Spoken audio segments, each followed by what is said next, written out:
வெளிப்படுத்தின விசேஷம் 3ஆம் அதிகாரம் 7வது வசனம் நம்ம எல்லாருக்கும் தெரிந்திருக்கிற வசனம்.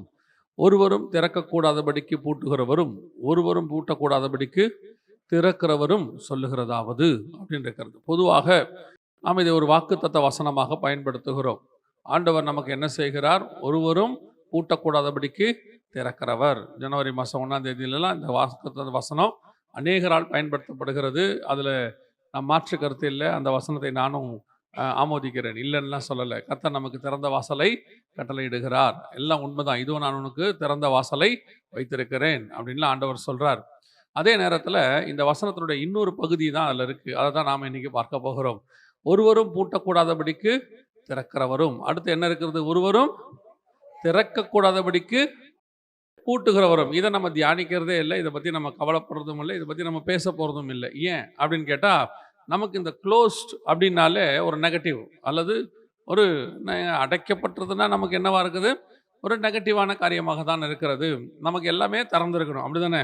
ஆனால் வீடு மட்டும் பூட்டி தான் இருக்கணும், இல்லை? எங்கேயாவது வெளியே போகிறீங்கன்னா வீட்டை என்ன பண்ணிடுறீங்க? பூட்டி வச்சுருக்கீங்க. இப்போ பூட்டுறது நல்லதா கெட்டதா? பீரோவில் லாக்கரை பூட்டி வைக்கிறது நல்லதா கெட்டதா? அப்போ பூட்டுறது கெட்டதா நல்லதா? கவனிங்கள். அப்போது திறக்கிறது ஒரு ஆசீர்வாதம் என்று சொன்னால், அதே தேவன் தான் சொல்றார் பூட்டுகிறதும் என்னது? ஒரு ஆசீர்வாதம். ஒருவரும் திறக்கக்கூடாதபடிக்கு பூட்டுகிறவர் சொல்லுகிறதாவது. பொதுவாக நாம் இதை எப்பவுமே இப்படி தான் பார்க்குறோம். ஐயோ, என்ன பூட்டுறது அப்படின்னா, தேவன் பூட்டிடுவாரா எல்லாத்தையும்? அப்போ பூட்டிட்டாருன்னா எப்படி ஆசீர்வாதம்? திறந்து வைக்கிறது எப்படி ஒரு ஆசீர்வாதமோ, அதே மாதிரி சில நேரங்களிலே பூட்டி வைக்கிறதும் ஆசீர்வாதம் தான். அந்த ஆசீர்வாதத்தையும் கர்த்தர் நமக்கு தருகிறவராக இருக்கிறார். நான் இந்த வேதத்தை படித்த வரைக்கும் எனக்கு தெரிஞ்ச ஒரு விஷயம் என்னன்னா, ஆண்டவர் நமக்கு எதை செய்தாலும் அதில் ஒரு ஆசீர்வாதம் இருக்கிறது. அவரால் நமக்கு தீங்கே செய்ய முடியாது.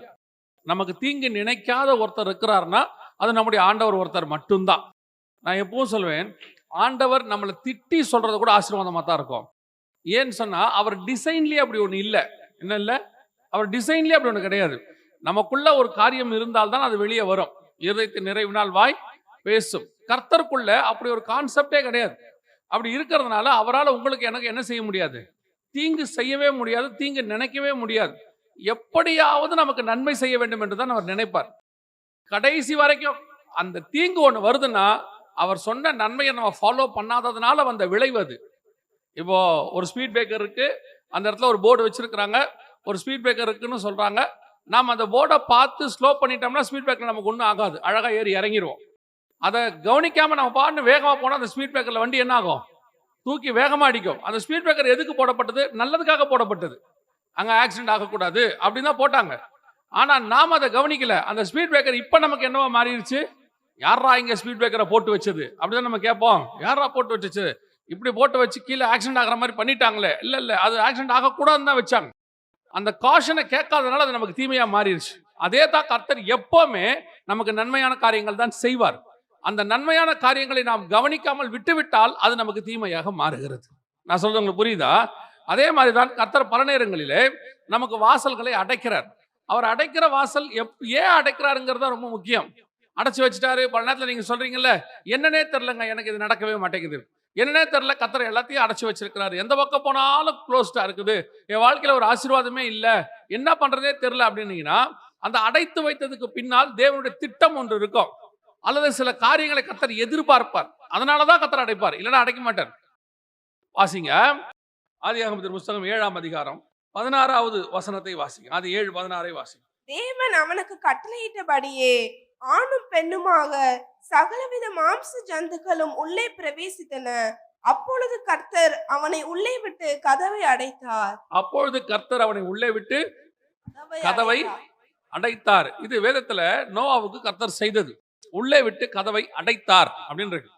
இந்த கதவு ஏன் அடைக்கப்படுகிறது? ஆண்டவர் ஒரு 100 வருஷமாக ஒரு மெகா ப்ராஜெக்ட், 100 வருஷத்து ப்ராஜெக்ட் அது. நோவாவுக்கு 500ஆம் வயதாகும் வருஷம் இந்த காரியம் நடக்குது. அதாவது ஒரு பேழையை உண்டு பண்ண சொல்றார் கர்த்தர். 600ஆம் வயதாகும் வருஷம் தான் ஜலப்பிரளயம் பூமிக்கு மேல் வருது. ஏறக்குறைய ஒரு 100 வருஷத்து ப்ராஜெக்ட். ஒரு சிலர் 120ன்னு கூட சொல்றாங்க. ஏதோ ஒன்று 900, ஒரு குறைஞ்சபட்சம் 100, அப்படிதான் ஆண்டவர் அந்த ப்ராஜெக்ட் வச்சிருக்கிறார். அவ்வளோ பெரிய ப்ராஜெக்டை செஞ்சுட்டு அவ்வளோ பொறுப்பு நோவா கிட்ட கொடுக்கப்பட்டிருக்கிறது. அதோடைய அகலம், நீளம், உயரம், எப்படி செய்யணும், யாரை சேர்த்துக்கணும், என்ன பண்ணணும், எல்லாம் செஞ்சாச்சு. சொல்லிட்டு உள்ள விட்டுட்டு நோவா பார்த்து, நோவா இந்த உள்ள போய் தாப்பால் போட்டுக்கோன்னு கர்த்தர் சொல்லலை. பொதுவாக நாம என்ன செய்வோம்னு கேட்டிங்கன்னா, போகும்போது பிள்ளைங்கிட்ட வீட்டில் தனியாக இருந்தாலும் என்ன செய்வோம், போகும்போது பத்திரமா உள்ள என்ன பண்ணு, தாப்பால் போட்டுக்கோ அப்படின்னு சொல்லுவோம். ஆனால் வசனம் சொல்லுது, நோவாவை உள்ளே விட்டு கர்த்தர் கதவை அடைத்தார் அப்படின்னு இருக்கு. இவர் க்ளோஸ் பண்ணிட்டார், வெளியே உள்ள க்ளோஸ் பண்ணல. அப்படின்னா என்ன அர்த்தம்? கர்த்தர் ஒரு மனுஷனை உள்ளே விட்டு கதவை அடைக்கிறதுக்கு பின்னாடி அவருக்கு ஏதோ ஒரு திட்டம் இருக்கு. கிட்டத்தட்ட கதவை அடைச்சுவிட்டு அவர் எத்தனை வருஷம், எவ்வளவு நாள் கழிச்சு அதை நினைச்சாரு அப்படின்னு வசனம் சொல்லுது.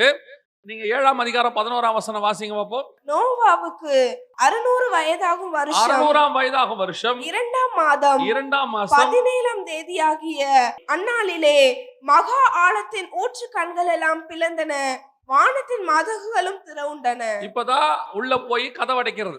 இப்பதான் அந்த நீங்க வாசிச்ச 7ஆம் அதிகாரம் 16வது வசனத்துல கர்த்தர் அந்நாளிலே அவனை உள்ள விட்டு கதவை அடைத்தார் அப்படின்னு இருக்கிறது. அதே நேரத்துல கர்த்தர் எப்ப திறக்கிறாரா? 8ஆம் அதிகாரம் 14வது வசனத்துல இருந்து வாசிங்க. 2ஆம் மாதம் 27ஆம் தேதியிலே 2ஆம் மாதம் 27ஆம் தேதியிலே ஒரு வருஷம், கிட்டத்தட்ட ஒரு வருஷம், ஒரு மாசம் 10 நாள். 600ஆம் வயதாகும் வருஷம் 1ஆம் மாசம் 2ஆம் மாசம் 17ஆம் தேதி. 2ஆம் வருஷம் 601வது வருஷம் 2வது மாசம் 17ஆம் தேதி 27ஆம் தேதி. கிட்டத்தட்ட ஒரு வருஷம் 10 நாள். வாசிங்க, தொடர்ந்து வாசிங்க. பூமி காய்ந்திருந்தது.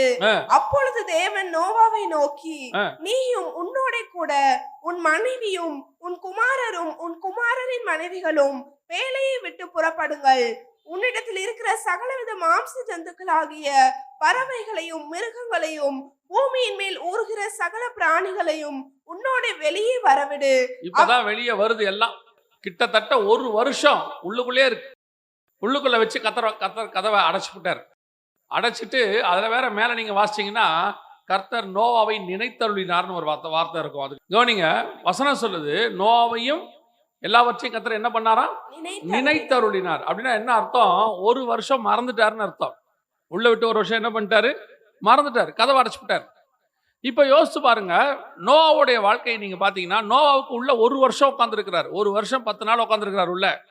இந்த ஒரு வருஷம் 10 நாளுக்கும் நோவாவை பொறுத்த வரைக்கும் அடைக்கப்பட்ட கதவு. நோவாவை பொறுத்த வரைக்கும் என்னது? அடைக்கப்பட்ட கதவு. உள்ள உட்கார வச்சுட்டாரு. எப்பதான் திறப்பாரு தெரியாது. எப்ப திறப்போம் அதெல்லாம் தெரியாது. சரி, கர்த்தாவே சவுண்டு கேட்காது. நினைத்தருளினார்னா மறந்துட்டாருன்னு அர்த்தம். அவர் ஐசைட்லயே இல்லைன்னு அர்த்தம். சில நேரங்களிலே கர்த்தர் அப்படிப்பட்டதான இடத்துல உட்கார வைத்து அடைக்கிறார். கதவை அடைச்சு போடுறாரு. உள்ள எல்லாம் இருக்குது, அதுல மாற்றுக்கத்தே இல்லை. உள்ள என்ன இருக்கு? எல்லாம் இருக்கு. சாப்பாடு இருக்கு, ஒரு வருஷத்துக்கு தேவையான சாப்பாடு இருக்கு. மனைவி பிள்ளைகள் இருக்கிறாங்க. இதோட ஒரு வருஷம் உள்ள இருக்கணும். அதோட கூட இன்னொரு பெரிய பிரச்சனை என்னன்னு கேட்டீங்கன்னா, சில நேரங்களில் கர்த்தர் கொண்டு போய் என்ன பண்றாரு, இப்படி அடைச்சு வச்சுவிட்டு எல்லாம் இருக்கும். எதுவுமே இல்லைன்னு சொல்ல முடியாது, எல்லாம் இருக்கும். எல்லா விதமான பிளஸிங் ஆசீர்வாதமும் இருக்கும். ஆனால் ஒரு விதமான அடைக்கப்பட்ட நிலைமை. நம்மளால ஃப்ரீயா எதுவும் பண்ண முடியலையே. எல்லாம் இப்போ சில நேரத்துல எல்லாம் ஊழியத்தின் பாதைக்கு வரும்பொழுது பாத்தீங்கன்னா, கர்த்தருடைய அழைப்பு இருக்கும். ஆண்டவர் சொல்லியிருப்பாரு, ஆனா குறிப்பிட்ட காலம் கர்த்தர் அமைதியா இருக்க சொல்லுவார். போய் அந்த இடத்துல தங்கி இருப்பாரு. எதுக்கு தங்கி இருக்கணும்? அங்க வச்சு கர்த்தர் ஏதோ ஒரு கருத்தை செய்ய போறாரு. ஆனால் நமக்கு எப்படி தோணும்னா, வெளியே விட்டா அடிச்சு கலகிருவோம். இப்ப மட்டும் டோர் ஓபன் பண்ணாருன்னா அடிச்சு பின்னிடுவோம். இப்படிலாம் நம்ம நினைச்சிட்டே இருப்போம். ஆண்டவர் சொல்றார், இல்ல உட்காந்துரு.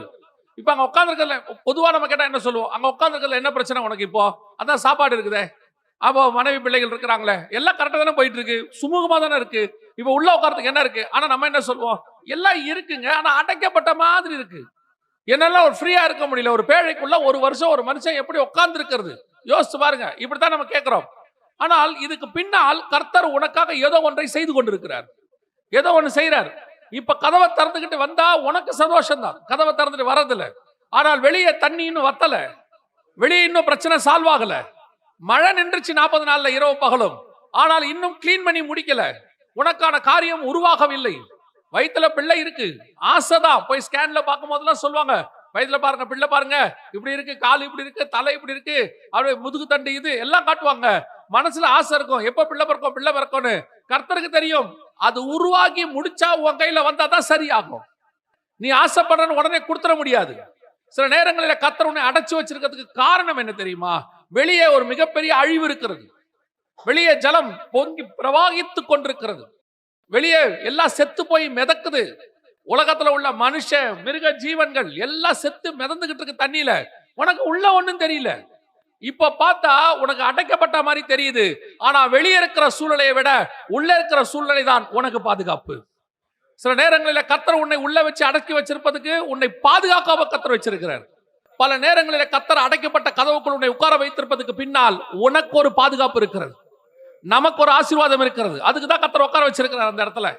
நம்மை பொறுத்த வரைக்கும் அது அடைக்கப்பட்ட கதவு, அந்த இடத்துல உட்கார வச்சுட்டாரு. ஆனா ஆண்டவரை பொறுத்த வரைக்கும் உனக்கு எல்லாம் செட் பண்ணி தான் உன்னை உட்கார வச்சிருக்கிறேன். உள்ளுக்குள்ள சாப்பாடு கொடுத்துருக்கிறேன், மாசம் மாசம் வீட்டு வாடகை கொடுக்குறேன், எல்லாம் கொடுக்குறேன். ஏன் ஆண்டவர் எனக்கு இன்னும் ஊழியம் வரல? ஏன் என்ன கொண்டு போய் நடத்தல? 11 மாசம் ஆண்டவர் நான் அப்படி உட்கார வச்சாரு. 2004 ஜனவரி மாசத்துல வந்த ஊழியத்துக்கு டிசம்பர் மாசம் வரைக்கும் 11 மாசம் ஊழியமே கிடையாது. ஆனா குறையும் கிடையாது. எங்க இருந்தோ சாப்பாடு எப்படியாவது வந்துடும். யாரோ ஒருத்தர் ஒரு ஆஃபரிங் கொடுப்பாங்க, இல்ல எங்கேயோ ஒரு இடத்துல ஒரு பிரேயர் வரும், போய் உட்காந்து ஜெபம் பண்ணிக்கிட்டு இருப்போம். ஆனா ஒண்ணு மென்டலி டிப்ரெஷன். ஐயோ ஊழியம் வரலையே, நமக்கு என்ன உடனே ஆதங்கம், ஏதாவது செய்யணும், அந்த வெறி ஒண்ணு இருக்கும், ஏதாவது செய்யணும். ஆண்டவர் சொல்றாரு அதெல்லாம் சரிதான், கொஞ்சம் அமைதியா இருக்கு. இந்த டேம்ல இருக்கிற தண்ணிக்கு அந்த மதகிட்ட இருக்கிற தண்ணிக்கு பிச்சுக்கிட்டு போகணும்னு ஆசையா இருக்கும். அந்த அடைக்கப்பட்ட கதவு அந்த தண்ணியை பொறுத்த வரைக்கும் எப்படி இருக்கு தெரியுமா? இப்படி என்ன அடைச்சு வச்சிருக்கு. என்னை விட்டா நான் எத்தனை நிலத்துக்கு பாய்வேன் தெரியுமா? என்னை விட்டா எத்தனை ஆறா நான் மாறுவேன் தெரியுமா? எத்தனை நாட்டை நான் போய் வளமிக்கதா மாத்துவேன். என்னை இப்படி அடைச்சு சும்மா வச்சிருக்கிறீங்களே.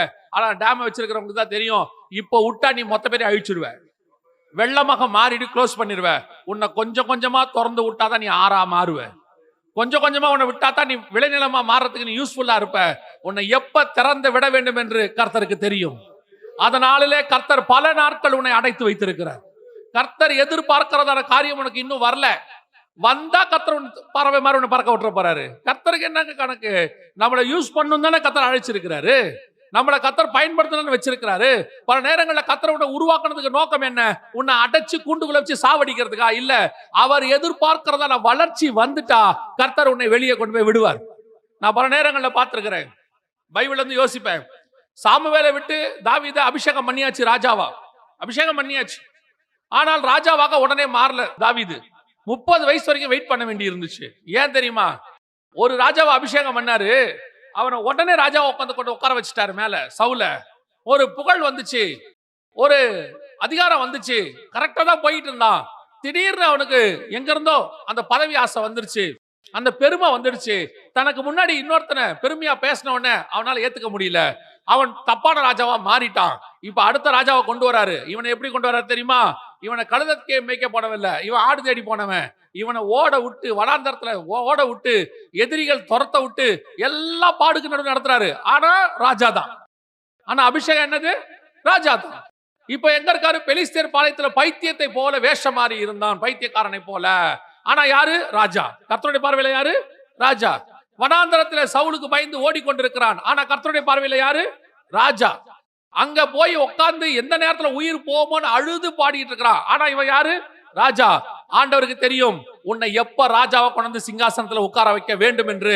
அது வரைக்கும் உன் கதவு அடைக்கப்பட்டு தான் இருக்கும். அடைக்கப்பட்ட கதவுக்கு பின்னால் இந்த பக்கம் உனக்கு தெரியாது, அந்த பக்கம் தான் உங்களுக்கு தெரியும். அந்த பக்கத்துல இருந்து புலம்பிக்கிட்டு இருக்கிறீங்க, ஏன் இப்படி, ஏன் அப்படி, ஏன் விட மாட்டீங்க, என்ன விட்டு பாருங்க. ஆண்டவர் சொல்றாரு, விட்டா கிடைக்க மாட்டடா நீ. உன்னை விட்டு பார்க்கறதுக்கு என்ன இருக்குது? விட்டா கிடைக்க மாட்ட. அதனாலதான் உன்னை விடாம இருக்கிறேன். சில நேரங்கள்ல பாத்தீங்கன்னா அந்த பறவை இருக்குல்ல, புறாலாம் வளர்ப்பாங்க. அவங்க பாத்தீங்கன்னா அந்த ரெக்கையை வெட்டி வெட்டி வச்சுக்கிட்டே இருப்பாங்க, கொஞ்சம் கொஞ்சமா வெட்டிக்கிட்டே இருப்பாங்க. காரணம் என்னன்னா, விட்டா பறவை போயிடும், பறந்து போயிடும். அதை பழக்கப்படுத்தி எங்க விட்டாலும் ஒரு நாள் திரும்பி வரும்னு சொல்லி அவங்க நம்பிக்கை வந்த பிறகு அந்த ரெக்கையில வெட்ட மாட்டாங்க. அது பறந்து போகும், எங்க போனாலும் திரும்பி வந்துடும். அந்த நிலைமைக்கு தான் கர்த்தர் உன்னை அடைச்சு வச்சிருக்கிறார். அதுக்காக தான் அந்த கதவு அடைக்கப்பட்டிருக்கு. ஆண்டவருக்கு தெரியும், கதவுக்கு அந்த பக்கம் போன தண்ணி செத்தே போவேன். கதவுக்கு அந்த பக்கம் என்ன இருக்குது? இன்னும் ரெடி ஆகல.